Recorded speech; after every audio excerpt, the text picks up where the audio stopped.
सरकारचं शिष्टमंडळ आज जरांगेंची भेट घेतंय। प्रसाद लाड, विखे पाटील, बच्चू कडू चर्चा करणार आहेत। 30 तारखेपासून उपोषण करण्याचा मनोज जरांगे पाटलांचा इशारा आहे। सरकारच्या शिष्टमंडळाचा चर्चेतून मार्ग काढण्याचा प्रयत्न असेल।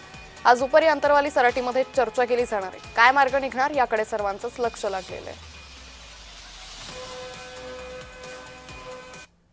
मनोज जरांगेंचे गैरसमज भेटून दूर करू असं विखे पाटलांनी म्हटलंय। सरकारची भूमिका मांडल्यानंतर जरांगे उपोषण करणार नाहीत असंही विखे पाटील यांनी म्हटलेलं आहे।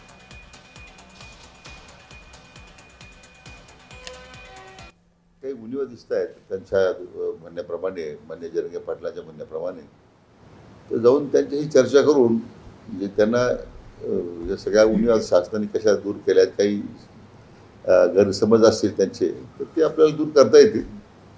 परंतु मला वाटतं अतिशय सकारात्मक पाऊल सरकारने टाकलेलं आहे आणि मला विश्वास आहे की ते सरकारची भूमिका समजून घेतल्यानंतर ते काय उपोषण करणार नाही अशी मला खात्री आहे।